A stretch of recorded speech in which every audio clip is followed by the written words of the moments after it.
Dear viewers, wherever you are, hello and welcome to this new episode of your program, Out of the Box.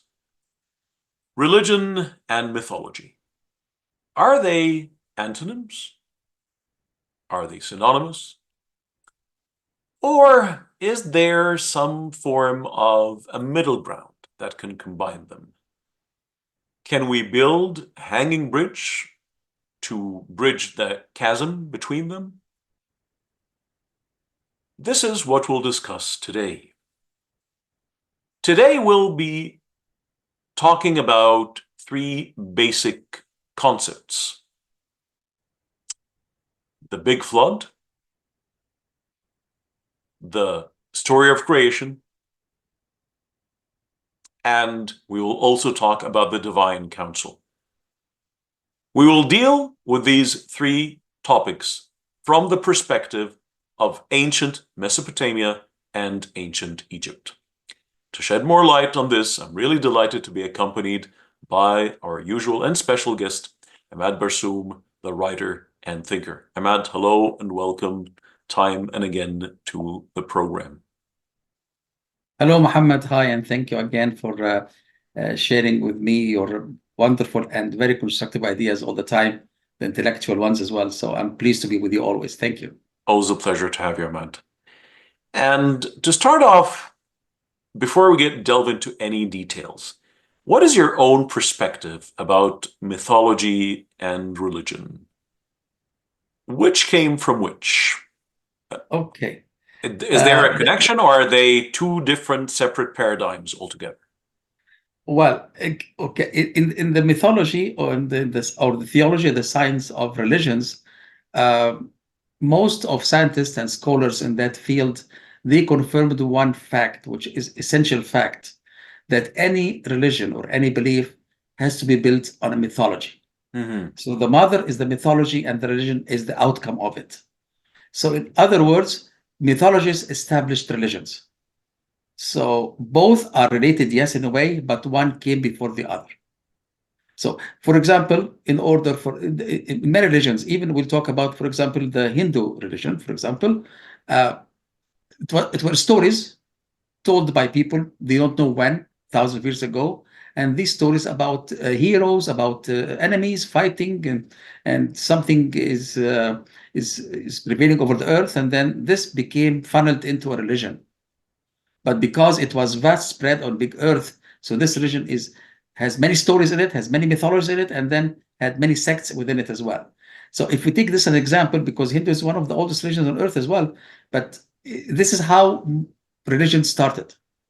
And as you said in the beginning, that we are going to focus on specific ones, which is the Middle Eastern ideologies and religions, which were born from the Middle Eastern mythologies as well, which in a way they are interrelated because of the distance. So not big distance between them, and lots of trade and travels created similar stories in different regions. Like Egypt, Sodomania, the Akkadian, and even the Phoenicians. So altogether, they have been sharing the same roots of mythologies that led to the religion that we know nowadays. So So, let me share. I'm sorry to interrupt, but let me share with you the other perspective. Let me represent the religious perspective here. So why don't we say the other way around? Why don't we say that actually mythology came from religion? Like mythology is a distorted form of theology or of religion. So because according to the religious narrative for the Abrahamic religions, um, the first human was Adam and Eve. First humans were Adam and Eve. And Adam was a form of a prophet because he came directly from the Garden of Eden. He was, like living with God and with the angels. So then certainly religion preceded. Religion came before mythology. Religion, the first prophet existed before any other civilization that created mythology. So why can't we say that people like Adam, Enoch, and Noah, Ham, Sam, Japheth, like the patriarchs. I'm talking about the main patriarchs here. yeah. Why don't we say that they told these stories and things that are to come, like because every prophet would prophesy. They would have this clairvoyance. They would have this insight into the future.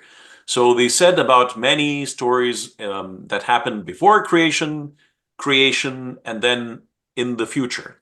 But later on, their ancestors took these stories and distorted them. And from the religious perspective, this distortion was induced by Satan or Lucifer. What do you say to that? Well, I still believe this, with all respect to your ideas, of course, I still believe that in order to have a religion, you have to establish it on a story. And how these stories came to existence? Let's talk about this first a little bit. In the ancient times, when man started to settle around the rivers and to form communities, agricultural communities, that time man had lots of time to think and contemplate. So, and you see that all civilization started near the rivers, the Nile, the rivers in the Furat, and many rivers in the Middle East actually created civilizations around it. Because when they start to agriculture, they had the time to wait for the harvest. So this time allowed them to think about how did they come to this existence and where are they going to.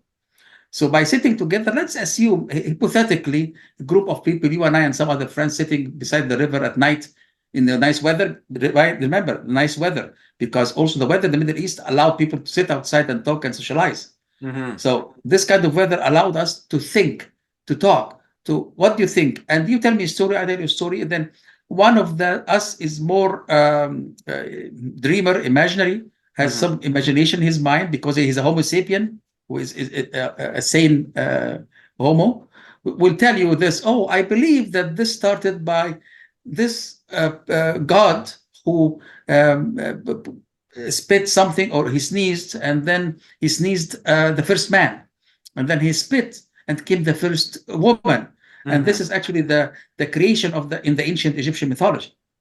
So Amun Ra, actually, or Atum Ra, let's put it the right name, Atum Ra, which is so-called the first god in mythology, in the Egyptian mythology, and maybe the first god that have ever been named in mankind, in the history of mankind. According to this mythology, he came from Nun. Nun is nothingness. So nothing there, and it's very ironic actually that you see this is in line now with the modern scientific series that the universe had explosion from nothingness and created the universe. Mm-hmm. So 12,000 years ago, maybe ancient Egyptians thought that this Atum Ra came from nothingness, from Nun, and then he existed. So, but he sneezed, so came out of him is Shu, which is the god of air, wind, and then he sneezed and came out. What's the goddess name? She was the goddess of mist or water. So water and air combined together, and then created another goddess. My memory is not saving me on this now. So I'm saying this because this is how the creation started, and I will go to the rest of the story later on. But some people sat together. One of them started the story, other one maybe supported it. Then another person added something to it, and then this story, what we call it now mythology, or started to put foundation for what's so called after that a religion. And that's what any group of people or community needed to control its people, its members, in order to create a harmonious life. Because without the religion, there will be no principles or laws to respect the neighbors. But again, why do you totally dismiss the idea that these, ancient civilizations took these stories initially from the patriarchs, from Adam, from, Sheath, from Noah, from Sam, from, like Enoch, from those people? Why do you totally dismiss this idea? Well, because simply archaeologists, the findings would support this theory that mythology came before religion.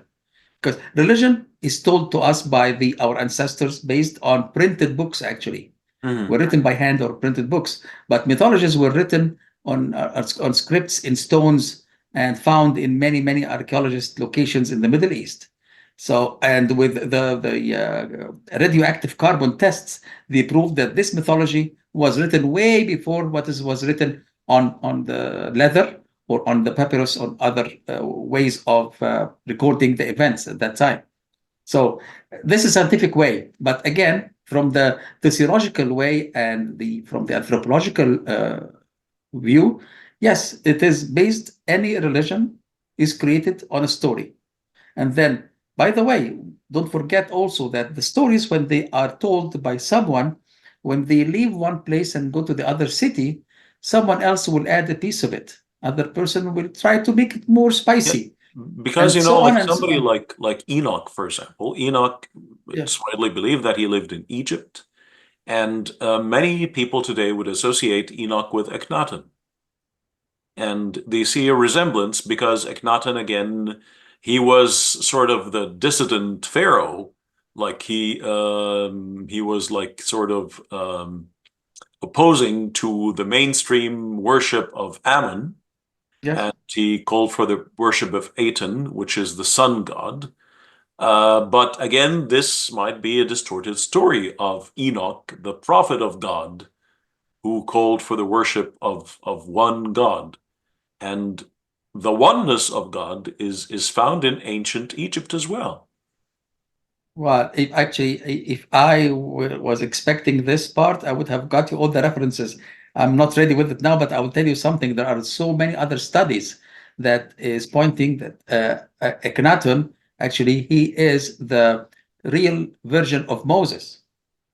Because according to historians and who studied the ancient Egyptian history and the Bible, both Moses and Akhenaten have similar story in their childhood until they grew up and both fled out of Egypt, went to live in Sinai because they killed someone, both of them. Same story, same era. And then they were affected there by the religion of those people of the Mount Sinai who were worshiping the god Jehovah.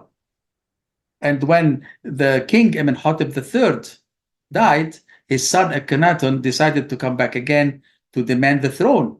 While in the Moses story, he decided to come back because he got a message from God to liberate his people.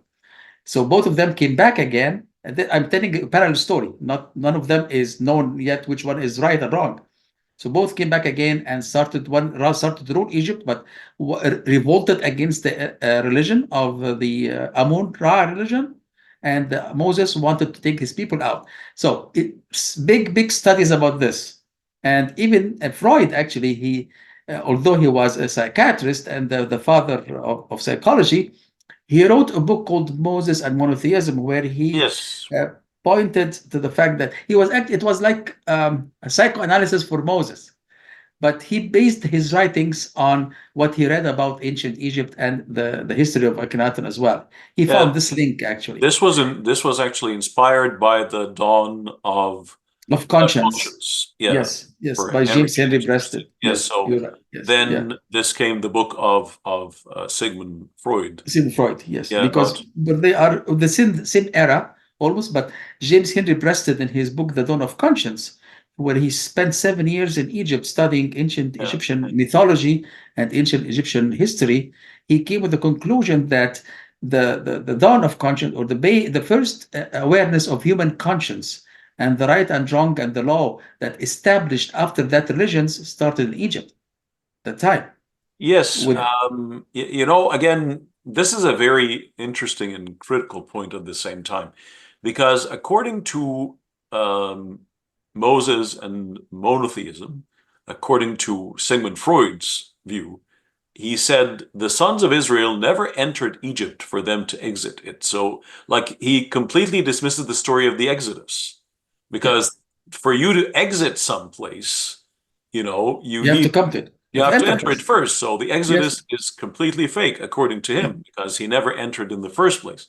He was Jewish, by the way, Freud. Yes, absolutely, absolutely. Breasted also was Jewish. Henry Yes, Breasted. they're Yeah. both Jewish, and like Sigmund Freud, Albert Einstein, they were like two major members of the board of trustees of Jerusalem's Hebrew University. They're like the very Yeah. first members of the board of trustees. And but again, he totally dismissed this story completely. And for James Henry Breasted, he would argue that Mani's papyrus preceded the Ten Commandments at least 1,000 years before, and it's the Book of the Dead, and the do's and the don'ts that are required for you to you must bear witness that I didn't do this or I did that to Yes, enter yes, yes. the That's afterlife, which is actually, if you see it, it looks like a much more civilized version of the Ten Commandments. Ten Commandments is a very basic one compared to it. and by the way, the Ten Commandments also they lack some kind of humanity, where the manuscript about the negative confessions, or the denial confessions, includes things that showed how those civilizations were very advanced. So one of them is, I did not cut a tree, I did not torture or kill an animal, I did not poison the water, I did not Yes, spoil the water of the Nile. So these something like these things, which now in the 21st century we call the environment, exactly, and exactly. and and and Environmentalists like and, Green Party, yeah, yeah, something like that. and humanity, and how to be caring about animals. Don't kill animals. Don't torture Mhm. animals. 5,000 years ago, this was things that established a civilization, or called the Egyptian civilization. And But now, as we were arguing before that, these are the things that came first, and then came the religions based on but that. again.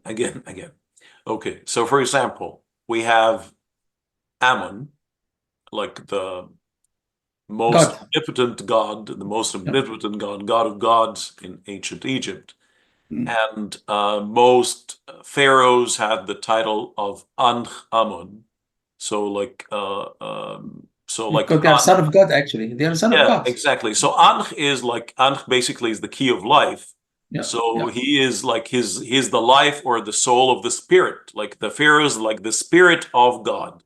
He is yeah. like like God cast his shadow upon him, which will be used, which we can find a resemblance in other monotheistic religions later on, uh, Yes. like a human having God's shadows casted upon him. Um, but at the end of every prayer, they used to say Amen, which people argue has a strong resemblance with Amen. Man. Yes. Yeah. So why do we think that Amen came from Ammon? Why not Amen Ammon came from first? Amen. Yes, exactly. Because Yeah. again, the first human is Adam Mm. before any, and Adam is the first human, first prophet. Yes. So why not dismiss the idea again? And according to ancient civilizations, Adam, his name was Adon, which is the master, or the only one, Yeah. or the higher rank in mankind. Again, this is okay. If we go And we back have in other, Adonai. Today we have Adonai. Like Adonai, yes, and Adonai. in Phoenician, Adonis Yes, yes, yes, as yes. well. So it's the same. And there is a strong effect again on like because we have like the sons of Israel's, and then we have the Hebrews. So Yes, sons of Israel, and then later on we have the Hebrew people who actually, the Hebrews preceded the sons of Israel, yeah. So because the actually, so the sons of Israel, they belong to the 12 children of Jacob. or So 12 dynasties, yes, the 12 12 dynasties. dynasties, the 12 Yes, children of Jacob. yeah, So with his different children, and Joseph, of course, was one of them. yes, The yes. prophet who's a son of a prophet who's a son of a prophet who's a son of a prophet. And then like the Hebrews are like the crossers, or like the ones who But move. also, don't forget, Muhammad, that Hebrews, they had their own religion. And this religion actually is not, it is the base of another that religion. So again, Yes, many of the languages established religions as well. Same in the yes. Arabic and the Aramic and the Hebrew language. They're all, Actually, all Semitic language. Samaritans today would Samaritans. argue that we are the real sons of Israel, because they would Mhm. argue that during the time when Jesus was born, there are two kingdoms, kingdom of Israel and kingdom of Judah. Yes. And Jesus was born in Judah, not in Israel. Yeah. He was born in the kingdom of Judah, which was the southern kingdom. The thousand one, yes. The thousand. Yes. Yeah. So we can talk about this later, of course, because this is That's a yeah, that's a big topic. We yeah, can that's discuss another it. very, very big topic. Yes. But you would, Actually, you opened a big can of surprises. I yes, wouldn't. say It's worms, Pandora's yeah, box now. exactly, because there are a lot of things there, and again, there are a lot of connections again between all three Abrahamic religions because Yes. um, like they sort of withdraw their legitimacy from the previous ones. But again, um, each one would claim that what remains, um, like today from the previous one is a distorted version. So the reason why a Jew did not become a Christian or a reason why Christian did not become a Muslim is because either they have a distorted version or they have a distorted understanding of the text. So it's either the text itself is distorted, the words have changed, or the interpretation has been distorted. That's why they did not embrace the new version. Or there is a third assumption, or the story itself is a myth. That's of course, yeah, that's another possibility there. I, I'm trying just to pull your leg here again with the No, no, same no, definitely, argument. this is the whole idea of the program. The whole idea is thinking out of the box, Yes. and this is the beauty of like, a civilized conversation. Yeah. Because if people just listen to their echoes, I don't think it's worth their while really to sit and listen to your echo. Like that's of no use really. Actually, I want to say something what you said earlier about the Sumerian divine council. This is something that was big and important in the Mesopotamian era and religion for the religion, the divine council. However, there were more than one divine council in the area and in the world, in the history of religions in the world at that time. You had one in Egypt, Pantheon in Egypt, and you have one in Greece, one in the Roman Empire. There was one in the Akkadians, one for the Nords, actually. So you see many, many religions, whether Mediterranean or, Middle Eastern religions or non-Middle Eastern, Abrahamic religion or non-Abrahamic, the Judaism itself, they had also a pantheon or the divine council where Yahweh was sitting in it. And according to the King's Bible, the King Book of Kings, first, there is, if I can get, if you allow me to bring this text, one moment, please. Sure, I think I absolutely. can And get, and yeah. while you get that again, like it's clearly stated in the book of Job that God was sitting with his children. Yes, Yes. actually, thank you. You brought something else was in my mind, but I lost it for a second. Yeah, But in I the book just of want to Job, bring it's this clearly back. stated that God was talking with his children, was Yeah, convening with his children. I just had it here. Give me a moment because I was Sure, sure, looking absolutely. at it. Yes, it says here in the King's. Okay, I just have the translation of, but I need to get the text itself.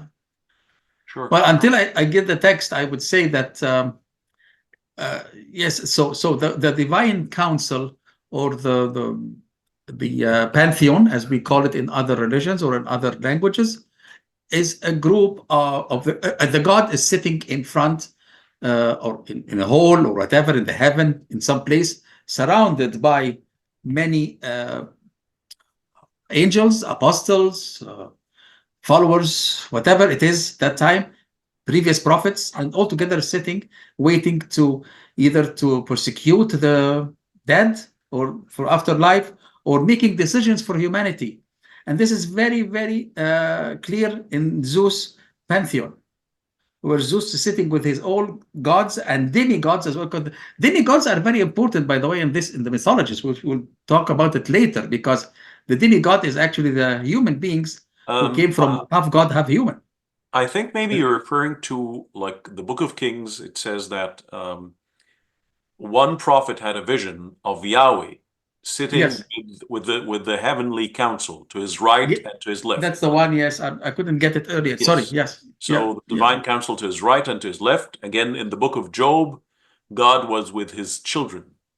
Yes. Oh, and this version that is found in the Bible or the Old Testament or in the Tanakh or Mm. in the like ancient scriptures of like both Christianity and Judaism. And Judaism. Yes. again, Yeah. in Islam, there's a lot of talk about the superior council, the superior council or the Yes.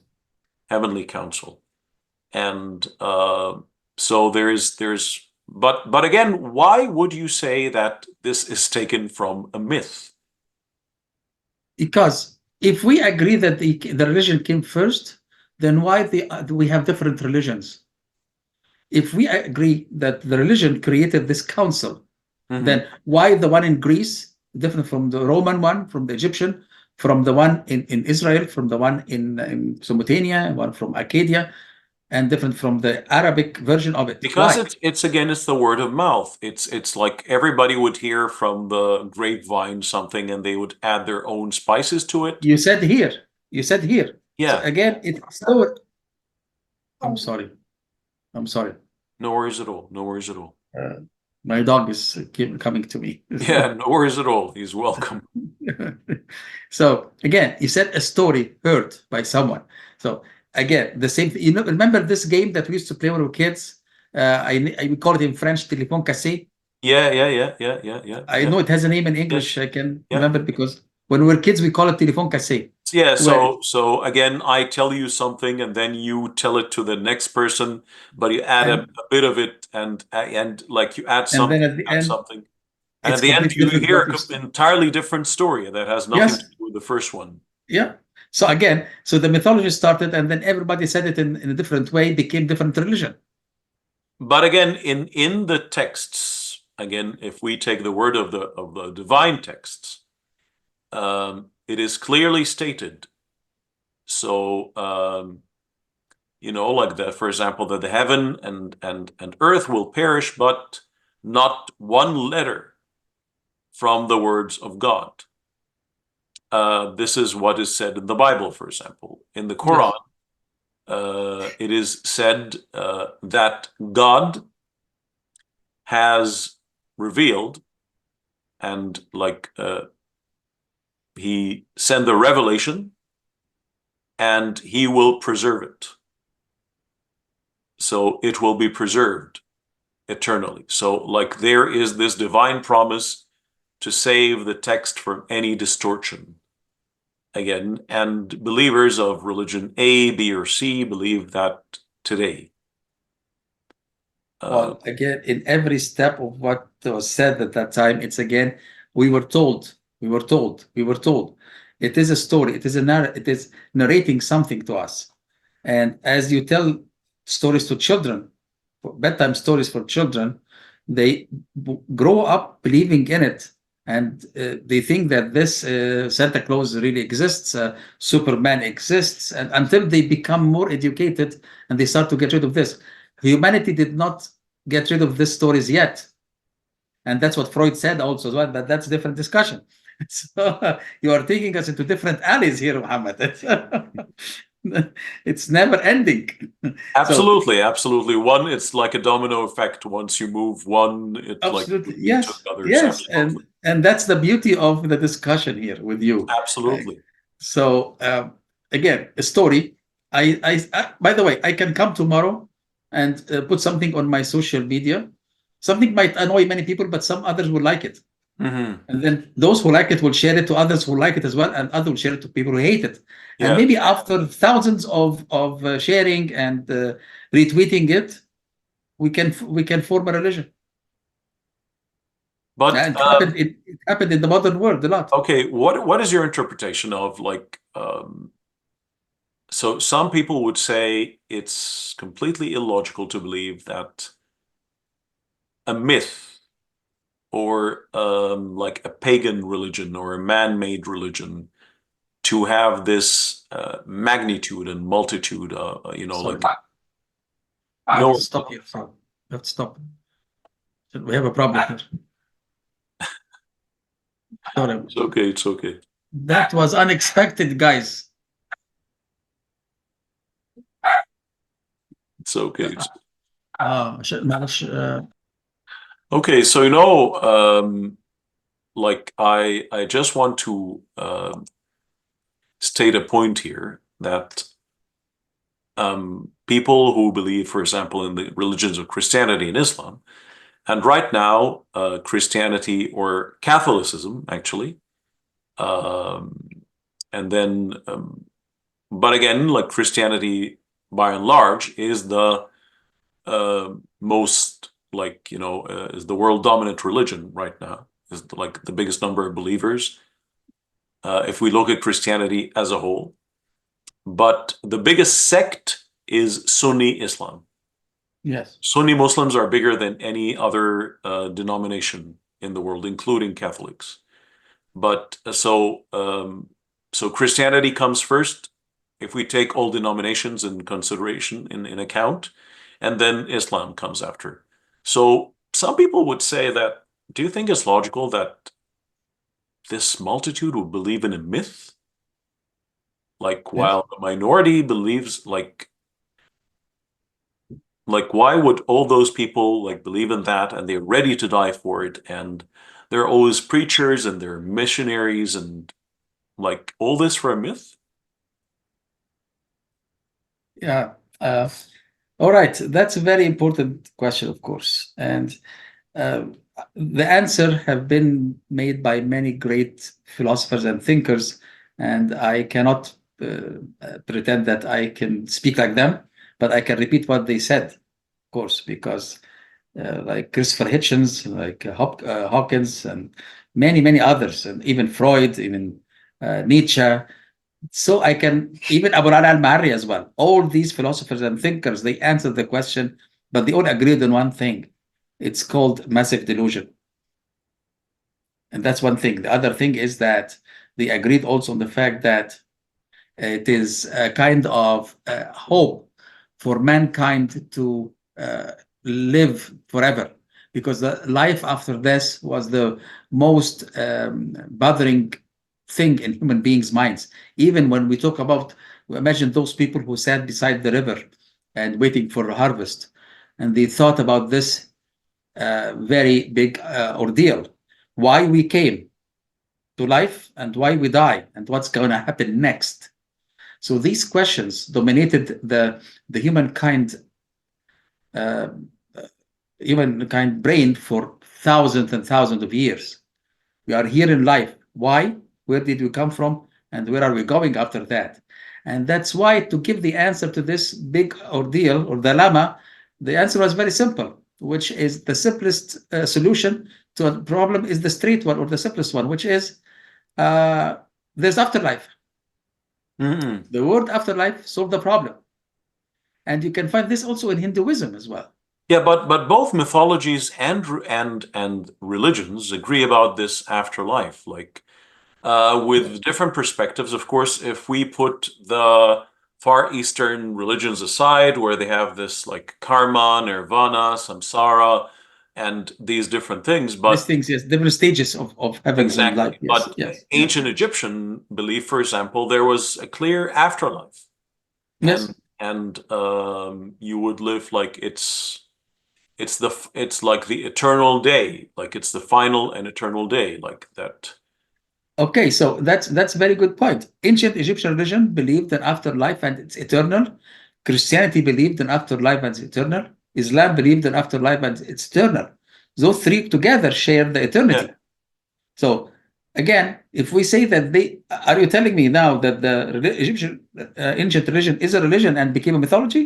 So if we say this, that means all of them, they share the same thing. They should be then equal. No, no, I'm not saying it's a religion became a mythology, but it's a mythology that was like affected or like came from, it emanated. I can say that it emanated from religion. It came through religion. It was, The mythology was to give an answer to questions that came to the man mind, the Hmm. ancient man.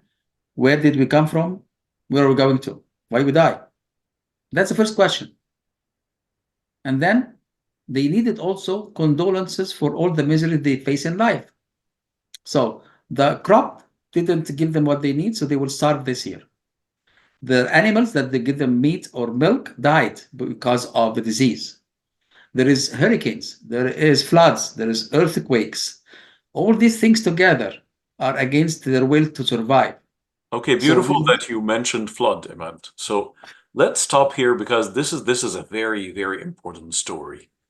And yes, this story is a common denominator for the three Abrahamic religions, the story of the Great Flood, Noah, Noah's Ark, like animals inside the ark, and then like there are different versions of it. So like finally the land dries up, or like in another biblical version, like the pigeon or the dove returns back with a the like olive branch. an olive branch in its mouth. So it means Yes. that there is land and so on. So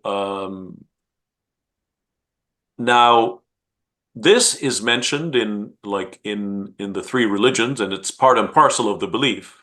Yeah. Yes. Because sort of God annihilated. It was a, like massive annihilation, or like some people might see as massive genocide, but it was massive annihilation of uh, evil humankind, including one of Noah's children.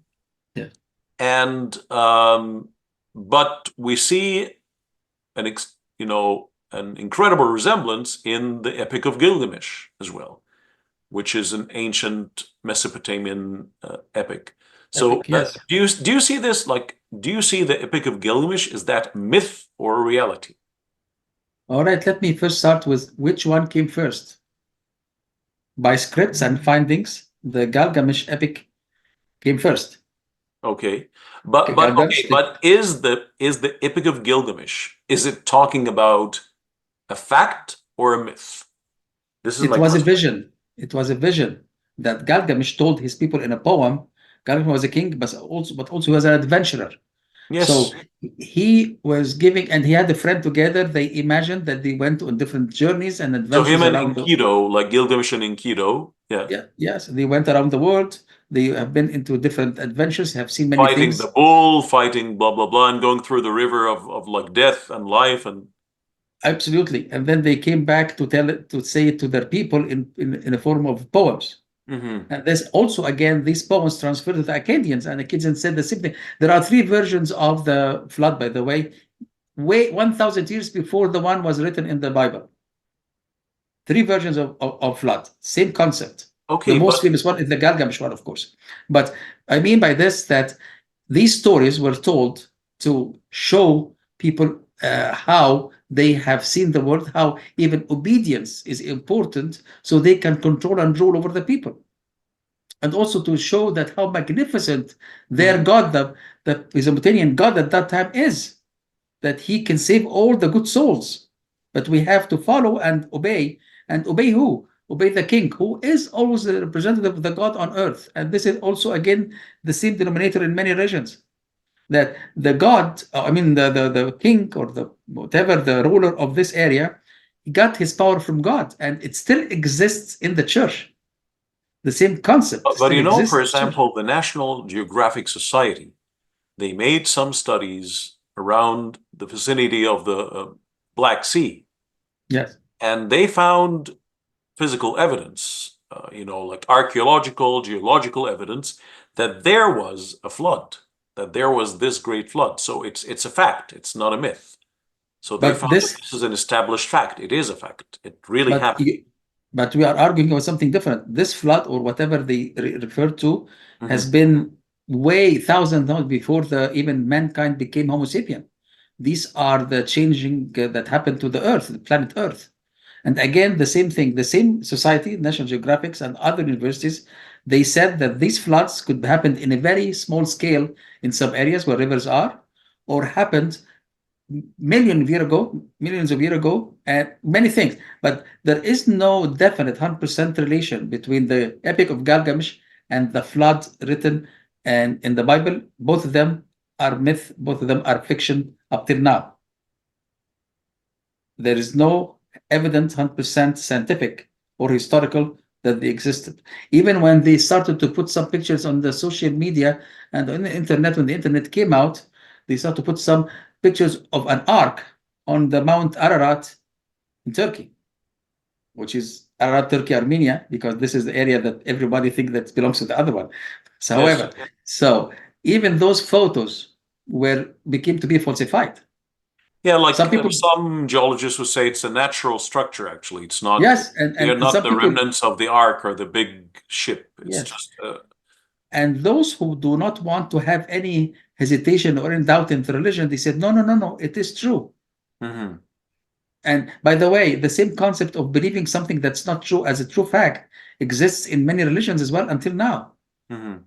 like the apparitions in Christianity, like the visions in Islam, like many things. They say, oh no, it's true. It's true because they want to believe it's true. Because if you tell them that otherwise, they will start to doubt and hesitate the religion, and this is a big adventure. They don't want to go through it. It is a huge burden to Okay, start doubting your ideology. but why? Why did these religions, like the Abrahamic religions, why were they able to spread widely like that and stand the test of time, while the other mythologies had a short life? Because the reward and the punishment Hmm. concept. That's the main thing that makes people believe and fear God and then try to do the best to go into the eternal life in heaven, not the hell. And that's enough to make anyone fear. When they tell you as a kid that if you lie, if you steal, you'll go to hell where the fire or where there's But same thing screaming. is true about ancient Egyptian religion, for example. Like, Yes, there's a river that is of fire in the ancient Egyptian religion as well. yes, yes, yes, and So so there's the monster that will eat your heart, and uh, yeah, but what? But again, why? Because at that time, the ancient man, whether in Greece, in Egypt, in Mesopotamia, they found out that in order to control the masses and to make them obey the ruler, they have to fear something mhm. and to promise them something that they cannot give them actually in life. But again, my question is why did, for example, Christianity, Judaism, and Islam, why did they continue while the others like stopped? Like they failed to spread widely. And for example, like in the case of Christianity and Islam, although it's different, like Christianity was adopted by an already existing empire, which is the Roman Empire. Which Uh, helped him a lot in its spread. yes, Yes, yes, exactly. Islam, no, Islam made like it started from the Arabian Peninsula. Then it managed to conquer one of the greatest empires of history, which is the Persian Empire. And yes, then it also spread widely, creating different empires later on, Umayyad, Abbasid, and ending with the Ottoman Empire. The Holy Roman Empire and the Byzantine Empire again stayed for many like millennia actually. So why again? I'm talking about like the success and the widespread of these, but the others failed to do so. Isn't it because these are like more logical or like more appealing to the mind than the other ancient stories or myth? well, that will take us also to psychology and to sociology, which are in order to answer all the question about religions and why people believe, we have to talk history, psychology, sociology, theology, comparative theology. So many sciences included and involved in this thing, which is called religion. But to make it simple to us, because I am not the one that can talk about all these sciences together, of course, I'm not the one qualified for that. But I'm talking about from my different readings, observations, and discussions I had with so many people around the world about these matters and the many books I read. And the time I spent working on these things as well myself, for myself even. It is basically something that is, if you look at it that way, you said Islam, Judaism, and Christianity, or the three of them, people in this religion, they inherited from the parents and parents from grandparents and so on and so on. And because this, it acts also as an identity. So people try always to belong to something. And the most important thing to belong is a nationality identity, but most powerful is religion. And it gives them pride that they have survived this religion for thousands of years, despite the oppression, despite the discrimination they have seen. And you find this very obvious in Christianity in the Middle East, because Christians say that they have been oppressed by the old empires of Islam for many years, and now they are proud that they have survived all that. That's why they stick to it. Muslims would tell you the same thing. Our religion had to fight a lot to exist, and now we existed, so we have to keep it. And Jews say the same thing. What happened after what happened in Germany, especially during the World War II? They said, now we have the right now to exist after we have been through this kind of oppression and genocide that happened to us through the history. It's not only during the World War II. And Jews were persecuted in Europe for many years, since the 14th century or 13th century. That's a different story. of course, So, and I'm sorry to interrupt because like something just occurred to me now that again at the same time, like each one of these three religions would accuse the previous one yes. or the later one, like because we'll just take Christianity for example. They would accuse the previous religion, which is Judaism. It was a real religion, it was a real revelation, but now it has been misinterpreted or distorted, or like it's becoming more like a myth. And again, Islam has no basis at all. It does not exist. And I can say so, to some extent, and vice versa, to some extent, like each Yes. one would look at the other as that like it has no basis at all, or it had, but no more. It has been mutated. Yes, so it's more like Yes. a myth now than a religion. It's like these are the remnants of something that was once a religion, but it's no longer a religion. I'll tell you why. If let's look back in the history of Egypt a little bit. Mhm. Every dynasty comes, new king, new family. They start to destroy the temples and the sculptures of their previous dynasty Yes. to mutate their work and say they were not good. We are the ones who are good now. Hmm. So everyone comes new. They want to make themselves the real ones. It happened in many occasions in real life now. I mean, in the modern life. Assume that I am a professor at university and I'm teaching you something, and I have a PhD. Then you made your PhD based on mine, and you made it better than me. Hmm. Okay, so now we are the one. Then one of your students has succeeded again and made something better than you or something different than you. So I will say, oh, Muhammad was the old one. I am the right one. Muhammad say, oh, Ahmad was the wrong one. Muhammad the right one. It's the same theory that everyone comes to because all of them existed in the same area and in the same trade caravans and trade missions among this area. It was transformed by I trade understand. among Yeah, those like nations. the three Abrahamic, or like actually the four Abrahamic religions, if we include, like things like Mandites, for example, or the Sabba'ites. If we include that as a fourth Yeah, monotheistic, we can or like, include more, by the way, as of well. course, Abrahamic religion. Yeah, Um, because like Bahaism as well, they would refer to themselves as an Abrahamic religion of as course, well. because they believe in the same God Yeah, that they would refer the to other them one as does. this way. Yes, yeah, But they all emanated, like their inception. The inception was in basically in the Fertile Crescent, Mesopotamia, like Egypt. Like they were in the heart of the Middle East. This is where or the heart of the inception. world at that time, the heart of the world. Yes, the heart Even of until now, the it is the heart known of the world world. until now. Yes, absolutely. Yes, My last and never least question, of course, because this topic, like, will never definitely, ending. yeah, never Yes, ending, and we'll talk in more details we'll start dissecting things Yes. later on.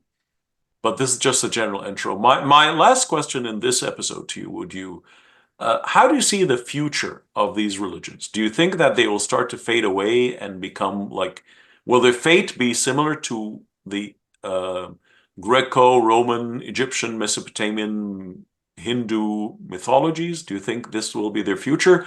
Or will they stand the test of time and be firm? Or are they going to tweak themselves to stay? Okay, that's a very good question, actually. The tweaking already started long Mhm. time ago.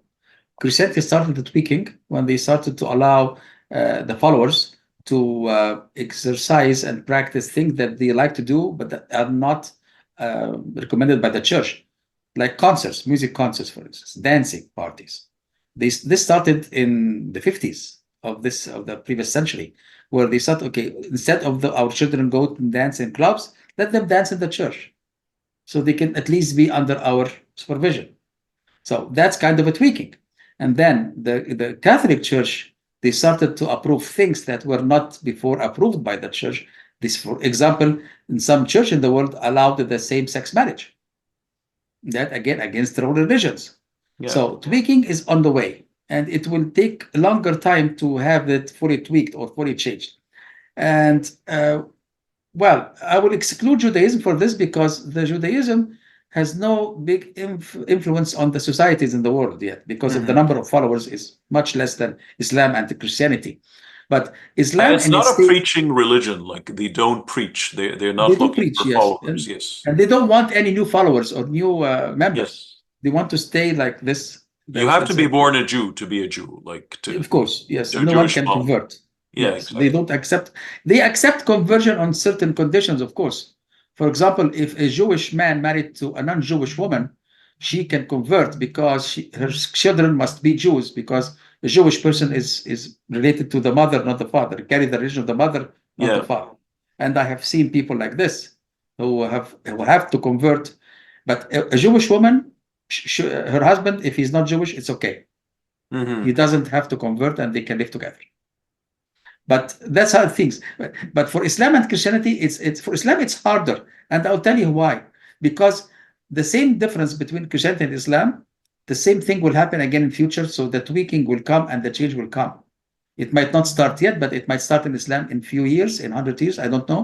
But Hmm. with this revolution of information and what we have in the world of the internet and the huge media and communication, things will change. But let me tell you, this is you'll find this in the holy texts themselves. So the holy texts actually they say that before the end of time, at during the last days, people will lose their faith. So it prophesies that already. So that is not as a result that actually this can be used in favor of the religions, not against them, because they already prophesied that. They already prophesied that. That But in toward. history, but in history, we can refer to many eras where people start to lose faith. But what happened that time? They were killed and tortured by the religious people. Mhm. It happened in Egypt, the early ages of Christianity. It happened in Al Fitna al Kubra in Islam. It happened in many other eras in the Islamic and the Christian religions, when they start people think to deviate or go out of the line that their leaders put for them to follow this religion, they start to be persecuted and killed. So But forced again, back again, all forced back these again. things were prophesied. All these But things were prophesied. but you cannot do this now. We cannot kill now for that. I know, but like these things that you can use against religion or for religion, actually, because they said that problems will come. They said that like because in religions they say that the real life is the afterlife. This is not If life, I and all believers will be prosecuted, and they'll have hardships during this life, and their faith will be tested through different turmoils, through different difficulties that they might face during their life. if I write a very a weak novel, that's a story that is not good for publishing even, and then I decided to publish it and give it to you, and you, Muhammad, read and say, what Imad is writing here. I can always tell that, can criticize it negatively, and he has so many mistakes in language and structure and things. But so that's what happens to religions, because they are afraid to have this in the future. They protected themselves by these shield of that people will not believe, and this end of the world. People will deviate from us. Those who would leave us will be condemned forever. The Christianity say those who change, convert from Christianity to other religions, they are condemned forever and they will never see the heaven. Same in Islam. So because if any religion is so powerful and has the self-assurance that they will exist forever, they would not persecute the people who leave it. Why? If would you think that anybody who leaves Christianity or Islam and go to other religion will affect the religion? You know, No. again, But this can go forever, Imad, but the counter argument, the ready counter argument would tell you that there's a huge difference between belief and believers. Don't yes, judge a belief by its believers, because the believers, the problem might be in them, not in yes. the belief per se, but it might be in the believers themselves. And of course, this is like an extra long topic, and Till let's the end. pause here. I wouldn't say stop because we can't stop really, but let's just pause for here for now, and definitely we'll carry on with more details in the coming episodes. And Imad, thank you very much, really, for being with me today and for shedding light on many very interesting aspects. Definitely more is to come. Absolutely. Thank you so much, Muhammad, and it's always a pleasure to be with you in Out of the Absolutely. Box. Thank Thank you. you very much, Imad. Thank you. Thank you. Yes. Um, dear viewers, like we're talking. Of course, it's like it's a can of surprises, of mysteries, or whatever. Like we'll have more and more and more and more to say. Definitely, it's a topic of life, of lives actually, this life and the afterlife for believers. Whether you believe something is a legend, a myth, a fact, a revelation, this should be your personal choice. And nobody should impose it on you. Nobody should force it on you. This should be your own choice, because even according to religion, everyone will be responsible for his work. You'll not be held accountable for other people's work, but for your own work, for your own deeds. Whatever you believe in, the creator, if you believe in a creator, or if you believe just simply in humanity, it's insane to imagine that this creator created those people, the majority of people, to be prosecuted or killed by just a group of believers because they are not on the right track or because they're not steadfast. Definitely, this should be the work of the creator. And definitely, if the creator brought them here, then he wants them here for some reason. Maybe you don't understand it, but there is definitely a logic behind it. So most important thing is to have an open mind, think out of the box, have mutual respect to others, have more insight, be ready to hear, because conviction does not only depend on the strength of your argument. No, it is a decision before any strength of argument. If I take the decision that I will not be convinced, no matter how strong the argument is, it's in vain. It's just a waste of time. And this is your choice, to be ready to be convinced if the argument is stronger. And if we do this, then we're really able to be out of the box. Dear viewers, until we meet again, I hope you have a very pleasant time. Thanks for watching.